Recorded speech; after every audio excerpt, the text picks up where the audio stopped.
Su nombre era Brandon Clark y aunque pocos lo recordaban, una vez fue uno de los ingenieros más respetados de la Marina. Vivía solo en un viejo galpón oxidado cerca de la bahía de Tracy, un rincón olvidado del Pacífico donde el mar golpeaba las piedras como si arrastrara memorias. A sus 72 años, Brandon pasaba los días rodeado de motores de barcos, piezas oxidadas y herramientas colgadas en tablones de madera envejecida. No necesitaba mucho. Un radio antiguo le acompañaba cada mañana y el sonido de los motores era, para él, una lengua familiar. Pero por dentro, arrastraba un peso que nunca dijo en voz alta, el de haber sido expulsado en silencio de la única vida que había amado desde pequeño. Brandon tenía un talento que nadie pudo explicar. No estudió en universidades ni asistió a escuelas técnicas.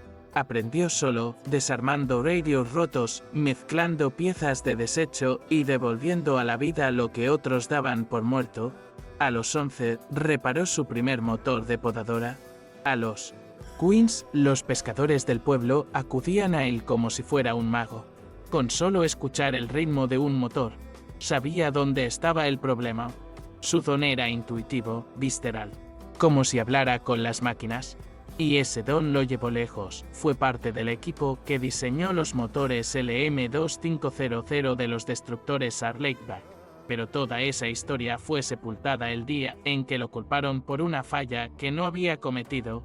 Una noche, durante un ejercicio de rutina, uno de los destructores sufrió un fallo crítico.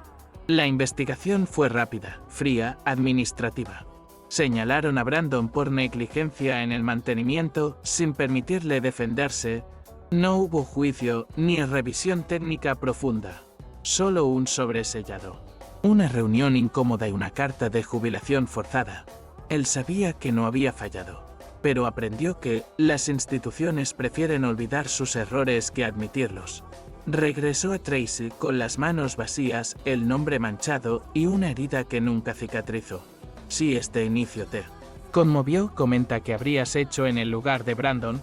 Comparte esta historia con alguien que necesite escucharla. Y suscríbete al canal para más relatos reales como este. Los años pasaron. Brandon siguió trabajando en su pequeño taller, sin aspirar a nada más que vivir en paz. Ayudaba a pescadores que no podían pagar repuestos nuevos, guiaba a jóvenes mecánicos que aún no sabían leer el pulso de un motor. No hablaba del pasado, pero cada vez que escuchaba el rugido de un LM2500 en la distancia, su pecho se apretaba. Sabía que su historia no había terminado, aunque el mundo creyera lo contrario. Su nombre, como tantos otros, se había desvanecido entre los engranajes del sistema. Todo cambió un martes por la tarde, cuando su teléfono sonó con un número desconocido. Brandon, con las manos cubiertas de grasa, respondió con su voz habitual, Clark hablando. La voz al otro lado no era de un reclutador ni de un cliente cualquiera. Era Jim Lawson, ahora almirante, pero que él recordaba como un joven teniente lleno de curiosidad. Tenemos un problema serio, Brandon, dijo la voz, tensa pero respetuosa. El motor de uno de nuestros Arleigh-Burke ha fallado. 5 ingenieros no han podido encontrar la causa. La misión sale en 72 horas. Y pensamos en ti. Brandon se quedó en silencio. No por orgullo ni por sorpresa, sino porque ese nombre de Arleigh-Burke aún tenía peso en su pecho. No tengo autorización activa, respondió. Ya la estamos tramitando, dijo Lawson. Brandon miró las piezas esparcidas sobre su banco de trabajo. Sabía que ese llamado no era solo por un motor. Era una oportunidad que no esperaba recibir nunca más. Manda un coche por mí, dijo sin más, y colgó. Al día siguiente, un vehículo militar lo recogió en la entrada del pueblo. Brandon subió sin maleta, solo con su caja de herramientas de metal abollada. Al llegar a la base naval de Kitsap, los edificios se alzaban como gigantes de concreto, y los destructores reposaban como monumentos de acero sobre el mar. Desde lejos, el USS Arleigh-Burke brillaba con su casco gris bajo la luz opaca de la mañana. Brandon bajó del vehículo y caminó hacia el control de entrada, donde 2 jóvenes reclutas apenas ocultaron su burla. ¿Nombre? Preguntó uno. Brandon Clark, respondió él. Estoy autorizado. Caminó por el asfalto mojado sin mirar atrás. No vestía uniforme, no tenía insignias. Solo su determinación y la historia que cargaba a cuestas. Dentro del Henner todo era movimiento. Grúas técnicos, pantallas digitales, ruido de herramientas y voces codificadas por siglas militares. Pero Brandon caminó como si el tiempo no hubiera pasado. Reconocía cada estructura, cada sonido, cada olor. Y allí, en el centro de todo, el motor LM2500. Desmontado y expuesto como un corazón esperando volver a latir.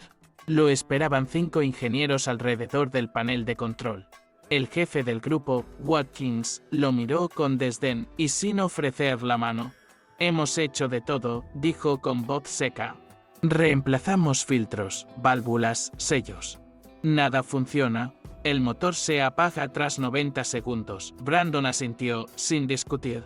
Enciéndanlo, pidió. Watkins frunció el ceño. ¿Estás loco?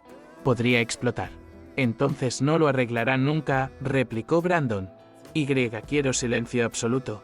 Las miradas se cruzaron. La tensión creció. Pero alguien, en silencio, obedeció. Watkins resopló y cruzó los brazos, claramente molesto. Esto es un procedimiento delicado, señor Clark.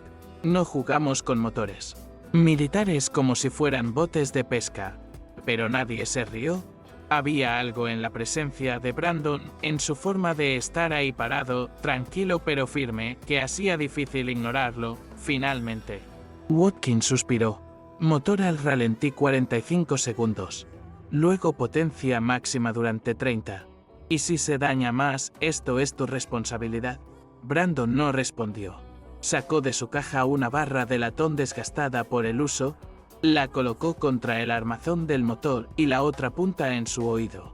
Cerró los ojos. El Henner quedó en silencio. El rugido del motor llenó el espacio. Al principio fue solo un zumbido grave. Luego, a medida que el acelerador subía, el sonido se volvió más agudo, más tenso. Como si el propio metal protestara. Brandon mantuvo los ojos cerrados. Escuchaba algo que nadie más podía oír. Al llegar al punto de máxima potencia, levantó la mano bruscamente. Apáguenlo. El silencio volvió a llenar el hangar. Todos lo miraban. Watkins cruzó los brazos otra vez como esperando una burla. Pero Brandon no dijo nada de inmediato. Caminó hasta el panel, dejó su barra sobre la mesa. Y habló con calma. No es corrosión. No son los filtros. El problema es el eje. Está desalineado. La vibración aumenta en los últimos 6 segundos de máxima rotación. Produce un armónico fuera de fase. Solo se percibe si se sabe escuchar. Nadie habló. Watkins lo miraba con incredulidad. Está diciendo que 5 ingenieros no detectaron una desalineación básica. Brandon solo recogió su caja de herramientas. Hagan lo que crean necesario. Mi trabajo aquí terminó. Y se fue caminando, en medio de un silencio que ya no era burla, sino duda. En el camino de regreso, mientras el jeep avanzaba entre los edificios de concreto. Brandon miraba por la ventana. No pensaba en venganza ni en redención, solo en el sonido. En cómo ese motor le había susurrado la verdad que nadie más había querido escuchar. Mientras tanto, en el hangar, los ingenieros quedaron en pie, sin saber si habían sido testigos de una locura o de algo más grande. Esa misma tarde, cuando el sol comenzaba a caer sobre la bahía de Tracy, el teléfono de Brandon volvió a sonar. Clark, dijo él, mientras limpiaba restos de aceite con un trapo viejo. Soy Watkins, respondió la voz al otro lado. Esta vez no sonaba arrogante. Sonaba humana. Hicimos las pruebas con el motor caliente. Medimos las tolerancias axiales y radiales. Verificamos con láser. Tenías razón. El eje estaba descentrado. Las vibraciones eran invisibles a los diagnósticos estándar. Pero tú lo escuchaste. Brandon no dijo nada. Solo apretó el trapo entre las manos. Watkins continuó. El destructor partirá según lo previsto, gracias a ti. El almirante los quiere que regreses mañana. Quiere darte las gracias, persona. Brandon colgó sin responder. Caminó hasta la puerta de su taller y miró el cielo gris que se extendía sobre la bahía. Respiró hondo, no porque necesitara aire, sino porque algo dentro de él se aflojaba por primera vez en años. La mañana siguiente, el sonido de un helicóptero militar rompió la quietud del muelle. Las hélices levantaban hojas secas y polvo viejo del suelo. Brandon ya estaba allí, de pie, con las manos en los bolsillos y la caja de herramientas a su lado. Un teniente joven descendió del aparato. «Señor Clark, el almirante lo espera». Brandon asintió y subió sin una palabra. El vuelo fue breve, pero en su mente se agolpaban décadas. El sonido de motores, de grúas, de órdenes gritadas en cubierta. Recuerdos que no dolían, pero que seguían vivos. Al aterrizar, una pequeña comitiva lo esperaba en la pista. Ya no había burlas, ni miradas condescendientes, solo respeto. El almirante Lawson dio un paso al frente y le tendió la mano. «Sabía que no me equivocaba contigo. Fuiste el mejor ingeniero que conocí. Y claramente aún lo eres». Brandon estrechó la mano. No dijo nada. No era necesario.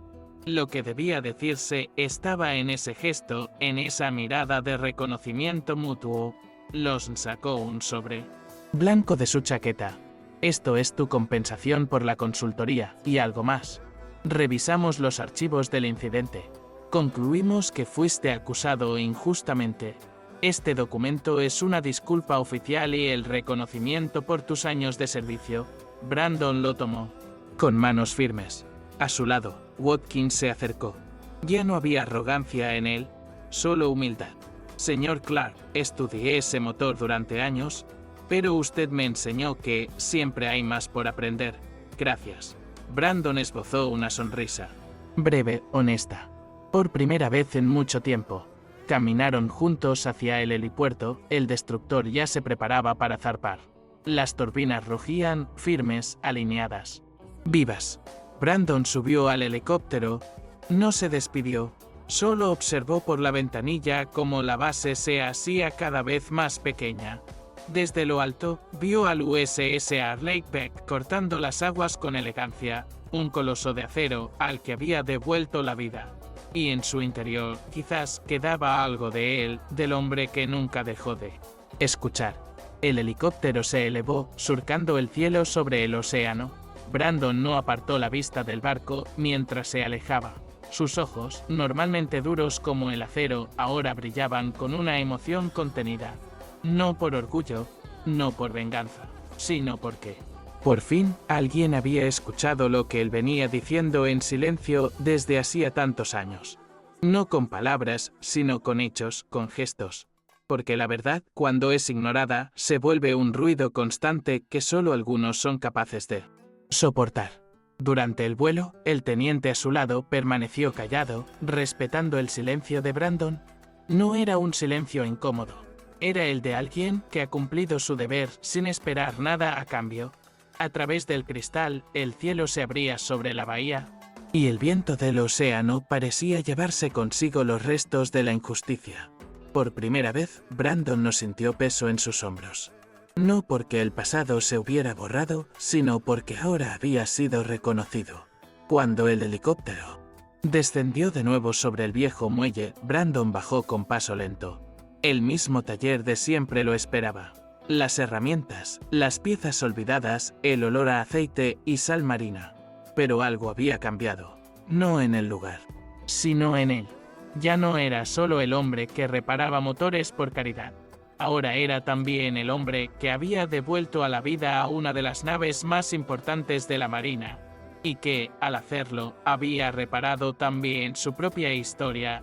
Entró al taller, dejó la caja en su rincón habitual e encendió el viejo radio. La música sonó como todos los días, pero esta vez le pareció más nítida. Como si las notas flotaran con más sentido. Se sentó en su banco de trabajo y contempló el sobre que aún tenía entre las manos. No lo abrió de inmediato. No por indiferencia, sino porque sabía que su mayor recompensa no estaba en el papel, sino en lo que había sentido al mirar ese motor encenderse de nuevo. Pensó en todos los años en los que se sintió invisible, en cada pieza que arregló sin que nadie lo viera, en cada noche en la que se preguntó si realmente había fallado. Ahora sabía que no, nunca había fallado. El sistema sí. Las decisiones apresuradas, los informes sin alma. Los jefes que prefieren sacrificar a uno para salvarse ellos. Pero el Dell había hecho todo lo correcto. Y ahora, aunque tarde, el mundo se lo había dicho. Las llamadas comenzaron a llegar. Jóvenes ingenieros querían aprender de él. Oficiales de otras bases preguntaban si aún ofrecía consultoría. Pero Brandon, con la calma de quien ya no tiene nada que demostrar, respondió a todos con una misma frase: escucha primero. Todo lo demás vendrá después. Porque su legado no era solo técnico, era humano. Era la prueba viviente de que la experiencia, la intuición y la dignidad no pueden ser reemplazadas por computadoras o diplomas. Días después, recibió una carta manuscrita de Watkins. Decía que había comenzado a enseñar a los nuevos reclutas a escuchar los motores como si tuvieran alma. Y que, cada vez que lo hacía, pensaba en Brandon. No sé si volveremos a cruzarnos, terminaba la carta, pero espero que sepas que dejaste una marca en todos nosotros. Brandon la leyó en silencio, la dobló con cuidado y la colocó junto a sus herramientas, donde guardaba lo más valioso. Los inviernos pasaban duros en Tracy, pero ese año Brandon los sintió más cálidos. No por el clima, sino por algo que ardía adentro, la paz. Caminaba por el muelle al atardecer, observando a los barcos volver, saludando a los pescadores con una sonrisa apenas perceptible.